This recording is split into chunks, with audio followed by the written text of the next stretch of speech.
खबर उत्तर प्रदेश के गाजीपुर से। बता दें कि प्रदेश सरकार द्वारा घूसखोरी की रोकथाम हेतु लाख कवायद के बाद भी सरकारी कर्मियों द्वारा घूसखोरी की घटना होती जा रही है। ताजा समाचार कासमाबाद तहसील क्षेत्र के पिपनार गांव का है, जहां नाली और चकमार्ग की पैमाइश के नाम पर लेखपाल ने 5,000 रुपये की रिश्वत मांगी थी। इस पर शिकायतकर्ता ने वाराणसी एंटी करप्शन कार्यालय में आवेदन देकर घूसखोर लेखपाल के विरुद्ध कार्रवाई की मांग की थी। प्राप्त जानकारी के अनुसार शिकायतकर्ता चंजीत यादव पुत्र विंध्याचल यादव निवासी पिपनार थाना मर्दे ने बताया था कि उसकी नाली व चकमार्ग की पैमाइश करने हेतु कासमाबाद तहसील के लेखपाल श्याम सुंदर ने 5,000 रुपये की रिश्वत मांगी थी। चंजीत के आवेदन पर एंटी करप्शन वाराणसी की टीम ने गुरुवार को ओम इंटरनेशनल स्कूल के समीप तिराहे के करीब से लेखपाल श्याम सुंदर को रिश्वत के रुपए लेते हुए धर दबोचा। बताया गया कि उस दौरान लेखपाल एंटी करप्शन टीम के चंगुल से मुक्त होने का काफी प्रयास किया, लेकिन टीम ने उसे अपने कब्जे में लेकर सदर कोतवाली चली गई। टीम ने सदर कोतवाली में आरोपी लेखपाल श्याम सुंदर पुत्र अनिल कुमार निवासी बेलासी थाना करंडा गाजीपुर के विरुद्ध विधिक कार्रवाई पूरी की।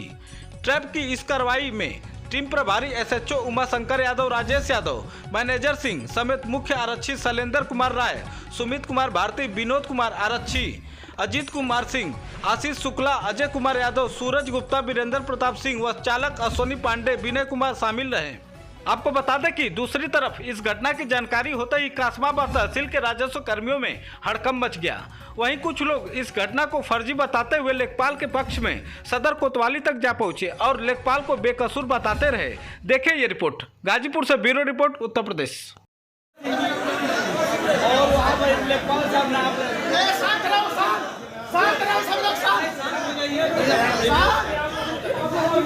दिनेश्वर जी की नापी थी 1500 में नापा गया। हमारे गांव के 2-3 लोग ऐसे हैं जो पकड़वा करके पैसा कमाने का काम धंधा करते हैं। जैसे हमारे गांव में एक मर्दा में सुबोध सिंह एसीओ पकड़ाए थे, उन्हें 35 लाख रुपए लेके सुलह हुआ है। यही खतीपुर के कार्गो साहब को पकड़वाया गया, 40 लाख रुपया का मांग कर रहे हैं लोग सुलह करने के लिए। इस तरह से लेखपाल को पकड़वाया गया नहीं है, पाकिट में पैसा जमीन डाला गया है हमारे सामने। और लेखपाल हाथ में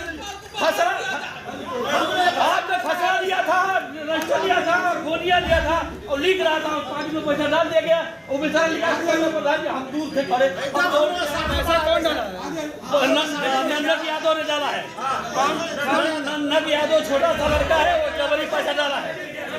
लेखपाल हमारे गांव का सबसे बड़ा ईमानदार है, कोई कहने वाला नहीं है कि लेखपाल चोर है। खींच रहे थे और आज से हमारे साथ और जबरदस्ती हम पकड़े, हम लोग छोड़ने के लिए तो बोल रहे हैं। हम लोग क्राइम ब्रांच से, हम लोग पुलिस वाले हैं, मत बात करो जब हम छुड़ाने लगे। उत्तर प्रदेश सरकार के प्रविधिक शिक्षा मंत्री और अपना दल एस के नेता आशीष पटेल ने अपनी सरकार पर तीखा हमला बोलते हुए कई गंभीर आरोप लगाए हैं। देखें ये रिपोर्ट। तुम्हारा नाम स्पेशल टास्क फोर्स है ना, तो मेरा नाम आशीष पटेल है। तुम पैर पे गोली मारते हो ना, औकात हो तो सीने पे मेरे गोली मार के दिखाओ। तो क्या होता है, एक धरना मास्टर है, उनको प्रायोजित किया जाता है और उनको जब भी मौका मिलता है धरने पे बैठा दिया जाता है। मैं तो एसटीएफ के उन अधिकारियों के बारे में जानना चाहता हूं जिस विधानसभा में परिंदा भी पर नहीं मार सकता, उस विधानसभा में विधानसभा बंद होने के बाद एसटीएफ के किस अधिकारी ने 2 लोगों को उनके साथ धरने पर बैठने के लिए भेजा है। मेरे मीडिया के साथी पता कर ले तो दूध का दूध, पानी का पानी हो जाएगा। इसीलिए मैंने कहा था एसटीएफ से सावधान रहिएगा। पिछले कुछ दिनों में मैं अखबारों में ज्यादा छप रहा हूं, पूरी ताकत लगाई जाती है कि मेरा न छपने पाए, इसके बाद भी मैं छप रहा हूं। इससे सहमत हैं? मेरा सकारात्मक वाला पोर्शन रोक दिया जाता है और नकारात्मक वाला पोर्शन, मेरे मीडिया के कुछ भाई बुरा ना मानेंगे, नकारात्मक वाला पोर्शन छपवाया जाता है और सकारात्मक वाला पोर्शन दबा दिया जाता है। यही राजनीति है। पर आपसे एक सवाल पूछूं, लड़ना है या डरना है? खड़े होके बोलिए, लड़ना है या? तो ये आप सरदार पटेल का बेटा है, ये लड़ेगा, लड़ेगा, लड़ेगा, डरेगा, लड़ेगा। बैठ जाइए, बैठ जाइए, बैठ जाइए।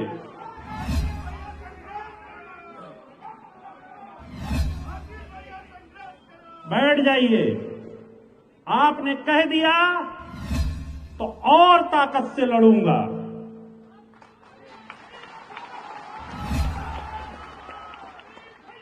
और ताकत से लड़ूंगा। सुनिए, बैठ जाइए, बैठ जाइए, बैठ जाइए, बैठ जाइए, बैठ जाइए। मैं षड्यंत्रों से डरने वाला नहीं हूं। मैं तो खुली किताब हूं। मैंने कह दिया सीबीआई से जांच कराइए। डरते क्यों हैं? कराइए।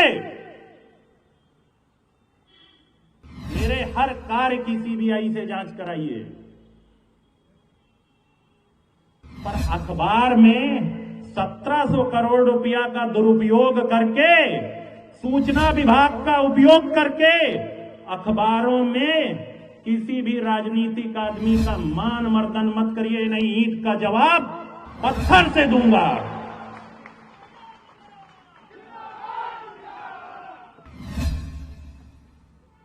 मैं डरने वाला नहीं हूं। मैं थप्पड़ खा करके चुप बैठने वाला भी नहीं हूं।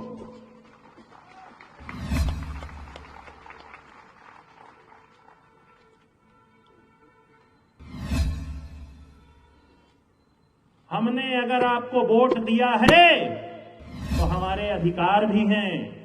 अधिकारों को छीनने के लिए लड़ना पड़ेगा। मेरी गलती है, मेरी गलती है। मैंने 14 में से 7 इंजीनियरिंग कॉलेज के डायरेक्टर वंचित वर्ग के बनाए। ये मेरी गलती है।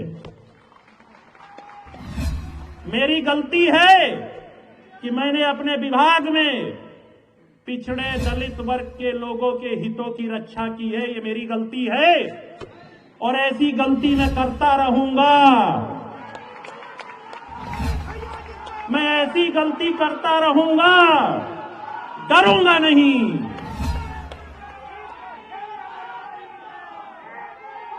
मुझे डरना चाहिए, डरना चाहिए, नहीं डरूंगा,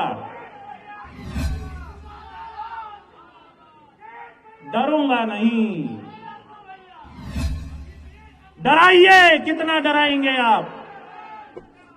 आपके पास अगर तंत्र है तो मेरे पास जनतंत्र है। और लड़ाई में हमेशा कौन जीतता है? कौन जीतता है? जनतंत्र। तो जब जनतंत्र आपके साथ है तो तंत्र से डरने की कोई जरूरत नहीं है। मैं तो पूछना चाहता हूं, एक धरना मास्टर है, 2 जुलाई हुई तो धरना, 17 अक्टूबर हुआ तो धरना। हमारे मीडिया के कुछ साथी हैं, इनको एक आइटम चाहिए और वो आइटम मिल जाता है। आशीष पटेल की सही बात नहीं छापते क्योंकि दबाव बहुत है। 1700 करोड़ का दबाव है। 1700 करोड़ रुपया का दबाव है। मैं तो भिखारी आदमी। मैंने तो यह भी कहा कि मैं और मेरी पत्नी भारत सरकार में मंत्री हैं। 2012 में पहली बार विधायक बनी थी और अभी वो भारत सरकार में मंत्री हैं। उनकी भी संपत्ति की जांच करा ली जाए, मेरी भी संपत्ति की जांच करा ली जाए। कितनी संपत्ति बढ़ी, सब पीएमओ की वेबसाइट पर चपका हुआ है, उसको कोई नहीं निकालता। कहां चपका है? प्रधानमंत्री जी की वेबसाइट पर। उसके बारे में कोई बात नहीं करता।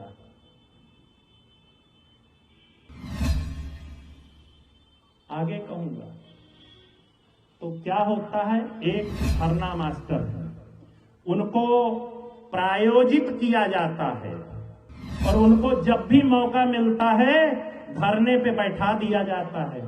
मैं तो एसटीएफ के उन अधिकारियों के बारे में जानना चाहता हूं जिस विधानसभा में परिंदा भी पर नहीं मार सकता, उस विधानसभा में विधानसभा बंद होने के बाद एसटीएफ के किस अधिकारी ने 2 लोगों को उनके साथ धरने पर बैठने के लिए भेजा है? मेरे मीडिया के साथी पता कर ले तो दूध का दूध पानी का पानी हो जाएगा।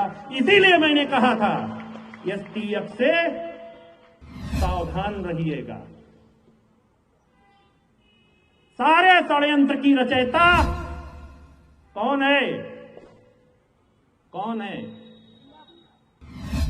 मैंने नाम बता दिया आपको, लेकिन मैं एसटीएफ को भी बता देना चाहता हूं। तुम्हारा नाम स्पेशल टास्क फोर्स है ना, तो मेरा नाम आशीष पटेल है। तुम पैर पे गोली मारते हो ना, औकात हो तो सीने पे मेरे गोली मार के दिखाओ।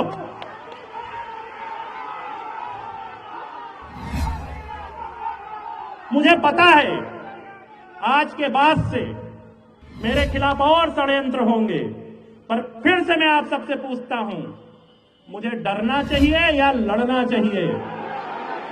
बोलिए, डरना चाहिए या? तो लड़ूंगा, लड़ूंगा, डरूंगा नहीं। आप लोग बैठ जाएं, बैठ जाएं। आप डरा करके 69,000 की भर्ती के विषय को दबा नहीं सकते हैं। वो विषय तो उठता रहा है और उठता रहना चाहिए या नहीं?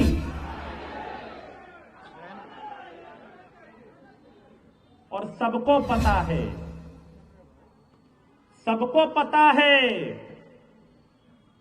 कि खेल कहां से हो रहा है। अरे हमने बहुत दिन मंत्री पद ले लिया है,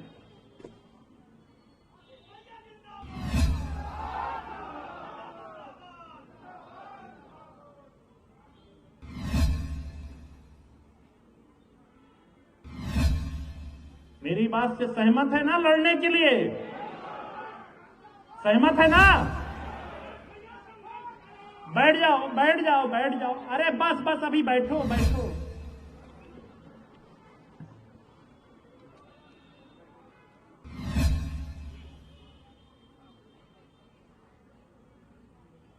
एक बार धरना मास्टर की मोबाइल की कॉल रिकॉर्ड खुलवा लें तो जानते हैं क्या हो जाएगा? कहां से ऑपरेट हो रही हैं सामने आ जाएगा, सारा सब सामने आ जाएगा। मैं तो एक चीज पूछ रहा हूं, 69,000 भर्ती में एक भी दिन धरने में बैठने की इच्छा नहीं हुई? क्या हिम्मत है कि 69,000 भर्ती का घोटाला करने वाले सचिव बेसिक शिक्षा परिषद के विरुद्ध धरने पे बैठेंगी? औकात नहीं है, क्योंकि जहां से ऑपरेट हो रही मार डंडा, मार थप्पड़ ठीक कर देंगे। करेंगे कि नहीं ठीक? पर मैं थप्पड़ खा करके चुप रहने वालों में से नहीं हूं। और मैं आप सब कार्यकर्ताओं से एक अपील भी कर रहा हूं, मेरी सुरक्षा आप लोग दीजिए, मेरी सुरक्षा आप लोग दीजिए। आप ही मेरी सुरक्षा हैं। मेरे साथ षड्यंत्र बड़े होने वाले हैं। आज के बाद से जो मैंने सच बोल दिया है तो अरे हमारी राष्ट्रीय अध्यक्ष जी को तो केंद्र सरकार ने पूरी तरह पैक कर रखा है। उनके पास भारत सरकार की सुरक्षा है, पर मैं तो आपके भरोसे हूं।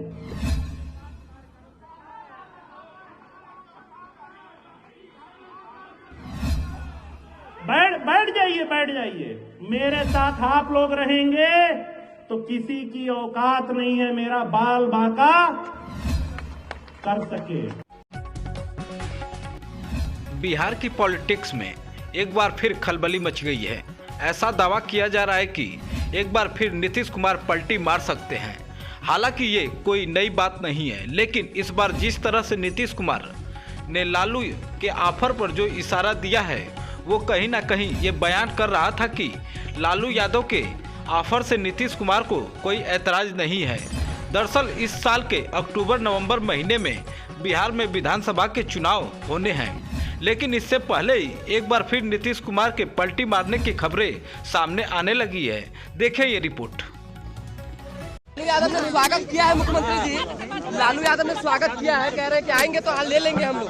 दरवाजा खुला हुआ है नीतीश जी के लिए। आज उसका दिन है, आज पॉलिटिकल चीजें बंद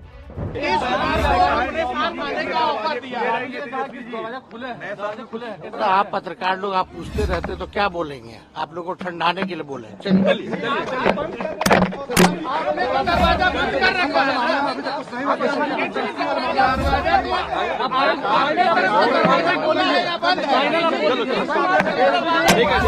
जी क्या बोलते हैं, लालू जी क्या नहीं बोलते हैं, कि जाके लालू जी से पूछिए। हम लोग एनडीए में हैं और मजबूती से एनडीए में। नई साल में नई सरकार बनाएंगे सर। छोड़िए ना भाई, किस क्या बात कौन क्या बोलता है उस पर प्रतिक्रिया हम देते रहे। बोलने के लिए आजादी है, फ्रीडम है, तो आजादी है, फ्रीडम है, तो कुछ बोलते रहेंगे। सर मोहन भागवत को लेटर लिखे हैं अरविंद केजरीवाल सर, कैसे देखते हैं सर? तो सब कुछ ठीक ठाक चल रहा है सर। यूपीएससी के अभ्यर्थी लगातार प्रदर्शन कर रहा है सर, सब कुछ ठीक ठाक चल रहा है। आप ही का नैरेटिव हम जवाब दें, आप नैरेटिव सेट करिएगा। यूपी के मंत्री और अपना दल एस के नेता आशीष पटेल ने एक बार फिर अपनी ही सरकार के अधिकारियों पर हमला बोला है। उन्होंने कहा कि मैं थप्पड़ खाकर चुप रहने वाला नहीं हूं, मैं ईंट का जवाब पत्थर से देने वाला हूं। आशीष पटेल ने अपनी तकनीकी शिक्षा विभाग के लेक्चरर्स की पदोन्नति में अनियमितताओं के आरोपों का सामना कर रहे हैं। वहीं उनकी पत्नी और केंद्रीय मंत्री अनुप्रिया पटेल ने बिना नाम लिए प्रदेश सरकार पर निशाना साधा। हालांकि इन सबके बीच दोनों नेताओं ने साफ कर दिया कि अपना दल एस का गठबंधन एनडीए के साथ आगे भी बना रहेगा। देखिए ये report. Bureau report, Uttar Pradesh. किसी भी पदाधिकारी, किसी भी चुने हुए जनप्रतिनिधि, किसी भी नेता के प्रतिष्ठा पर बात आएगी तो अपना दल चुप नहीं बैठेगा। 69,000 शिक्षक भर्ती में अगर पिछड़ों दलितों के साथ अन्याय हुआ है तो हुआ है, और हम सरकार में रहकर भी ये बात निरंतर कहते आए हैं और तब तक कहते रहेंगे जब तक इसका हल नहीं हो जाता।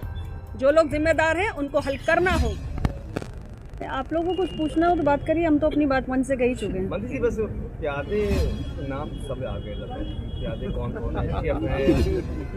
धरना जिसको आकर धरना लेडी बताया है वो, लेकिन प्यादा चला कौन रहा है, कौन प्यादों को आगे बढ़ा रहा है, उसका नाम नहीं ले रहा है। देखिए ऐसा है, मुझे लगता है कि पार्टी अध्यक्ष होने के नाते मैंने अपनी बात बड़े स्पष्ट रूप से कह दी है।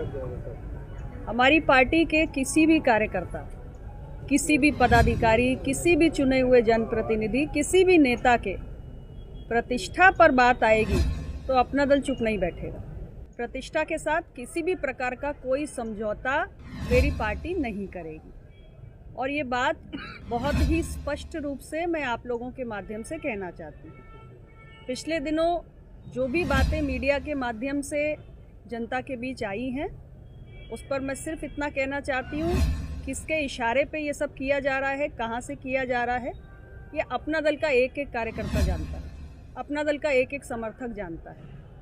और अगर किसी को भी एक गलतफहमी है कि आप अपना दल के किसी नेता, कार्यकर्ता, किसी प्रतिनिधि के खिलाफ कोई षड्यंत्र करके, कोई झूठे बेबुनियाद आरोप लगा के आप हमारी छवि को धूमिल कर सकते हैं, तो ये उनकी गलतफहमी है, ये होने वाला नहीं है। अपना दल को षड्यंत्रों का जवाब भी देना आता है, और सामाजिक न्याय की बात अपना दल ने हमेशा की है और हम लगातार करेंगे। कोई भी ये सोचे कि हम सामाजिक न्याय के विषय किसी षड्यंत्र से भयभीत होकर उठाना बंद कर देंगे तो ये नहीं होने वाला। 69,000 शिक्षक भर्ती में अगर पिछड़ों दलितों के साथ अन्याय हुआ है तो हुआ है, और हम सरकार में रहकर भी ये बात निरंतर कहते आए हैं और तब तक कहते रहेंगे जब तक इसका हल नहीं हो जाता। जो लोग जिम्मेदार हैं उनको हल करना होगा, और ये बात मैं बड़ा स्पष्ट रूप से कह रही हूँ। कोई भी विषय जो पिछड़ों के, दलितों के हक से जुड़ा हुआ है उसको हम लगातार उठाएंगे। तो इसलिए जो भी ये सारे षड्यंत्र कर रहा है वो बड़ा साफ तौर से समझ ले। अपना दल षड्यंत्रों का जवाब भी देता है और देगा भी, दे रहा है। और किसी भी तरीके के षड्यंत्र से आप अपना दल को न डरा सकते हैं न झुका सकते हैं। कौन कर रहा है? हमारे जो विषय हैं तो आप बहुत समझदार हैं और अपना दल के कार्यकर्ता भी बहुत समझदार हैं। और सार्वजनिक जीवन में जो भी नेता जिन पार्टियों के सक्रिय हैं वो सब बहुत समझदार हैं। जो कर रहा है उसे भी पता है, जो देख रहा है पढ़ रहा है उसे भी पता है। हम सब बड़े समझदार लोग हैं। सार्वजनिक जीवन में अब तो हमें बहुत समय हो गया। आप लोग तो कब से कवर कर रहे हैं नेताओं को, पार्टियों को, सरकारों को, आप तो सब जानते हैं। वोटर जानना चाह रहा है, अगर आप नाम अरे वोटर आपसे ज्यादा समझदार है, मुझसे ज्यादा समझदार है। तो नाम लेने में दिक्कत क्या है? साजिश हो रही है तो नाम लेने में दिक्कत क्या है? एजेंसियों पर आरोप भी लगाया है माननीय मंत्री जी नहीं, आरोप नहीं लगाया। नहीं, एसटीएफ से बड़ा खतरा है बता रहे हैं। अब ये माननीय मंत्री जी बताएंगे। लेकिन नाम लेने में दिक्कत क्या है? अगर आप बड़ा गंभीर षड्यंत्र विषय हो है रहा ये है प्रदेश और सरकार आपको के पता है तो मंत्री नाम को हाँ, लेकर सही के बात खतरा है, बहुत गंभीर सही बात विषय है। मंत्री जी के विभाग का विषय मंत्री जी से पूछिए, मैं तो पार्टी अध्यक्ष के नाते जवाब दूंगी। ये स्पष्ट है कि देखिए लेकिन अभी जाना जाता है ना कि साजिश रच कौन विपक्ष अरे मेरा वोटर बहुत समझदार है, मेरे वोटर को मेरी बात समझ में आ जाती है। मीडिया और जनता भी चाहे। आप तो और भी ज्यादा समझदार हैं, इसकी शिकायत आप तो सब समझ रहे हैं। एसटीएफ और सूचना विभाग पे हाँ, सरकार के मंत्री ने जो कहा है बिल्कुल सच कहा है। आप केंद्र में हैं, आपके पति राज्य सरकार में मंत्री हैं। बिल्कुल प्रधानमंत्री नरेंद्र मोदी जी के नेतृत्व में काम कर रहे हैं हम। शिकायत की आपने? प्रधानमंत्री नरेंद्र मोदी जी के नेतृत्व में अपना दल एनडीए का घटक है और प्रधानमंत्री नरेंद्र मोदी की नीतियों पर काम कर रहे हैं। शिकायत की है इस पूरे मामले की आपने ऊपर? मतलब आपको पता है, आपने वोटर को मैसेज दिया, कार्यकर्ताओं को दिया, लेकिन जिनके साथ हैं, क्या उनको भी मैसेज दिया, क्या उनसे बात की कि ये कुछ हो रहा है? सबको सब कुछ पता है, आप क्यों चिंता कर रहे हैं? नहीं, आपकी तरफ से मौजूद को कहा गया, वो आपके सबको alliance सब कुछ पता है। तो आप बता दिए, हम लोग वहाँ पता पहुँच जाएगी बात। हाँ, आप बता दिए, हम लोग अरे जो देश चलाते हैं उनको सब पता होता है। हम बस ये जानना चाह रहे हैं कि शिकायत को, इस बात को लेकर के आप लोगों की बात हुई, पता है कि आप चिंता मत करिए, सबको सब पता है। अच्छा, एसटीएफ के अधिकारी और सूचना विभाग के अधिकारी की बात आ रही है, क्या कोई बड़ा ताकत भी हो सकती है, कोई बड़ी ताकत भी हो सकती है कि सिर्फ अधिकारी ही ऐसा घालमेल कर रहे हैं आप लोग? ये तो सोचने लायक सवाल है। तो सोच के बता देखिए, मंत्री जी के आरोपों पर मंत्री जी से बात करिए। मैंने बतौर अध्यक्ष मेरी पार्टी की ओर से जो कहना था आप लोगों को बहुत स्पष्ट रूप से कह दिया। चलो कुछ पूछना हो बताएं, हम बताएं। मैम, ये अलायंस केवल मोदी सरकार के साथ है या क्योंकि उत्तर प्रदेश में तो जो मुखिया हैं सरकार में वो योगी आदित्यनाथ? ये अलायंस एनडीए का, सुन लें, ये अलायंस एनडीए का है। माननीय प्रधानमंत्री जी के नेतृत्व में 2014 में ये अलायंस हुआ था और माननीय प्रधानमंत्री जी के नेतृत्व में ये अलायंस है, था और रहेगा। मंत्री जी जिन्होंने आपको जिनका आपने नाम लिया वो सूचना विभाग के बड़े अधिकारी हैं, तो कहीं ना कहीं वो सूचना विभाग पूरा मुख्यमंत्री का भी पूरा विभाग देखते हैं, तो क्या लगता है कि इसकी मंशा होगी, कौन इसके पीछे होगा? मैंने तो नाम ले लिया है, मैं तो अभी सिर्फ कहूंगा कि वो सुधर जाएं। सिर्फ अधिकारी सुधरता है या विभाग के मंत्री? सरकार में भी कोई, मुझे तो जानकारी नहीं, आपको कोई जानकारी हो तो आप बता दें। आप नहीं, मुझे जानकारी नहीं, मैं तो सिर्फ कहूंगा कि जो मेरे पास सूचना आती, आप में से ही कोई भाई बताता है कि इसका फोन आया था कि आशीष जी के खिलाफ ये खबर चलाइए, तो जिसका नाम लेगा तो मैं तो उसी का नाम लूंगा ना।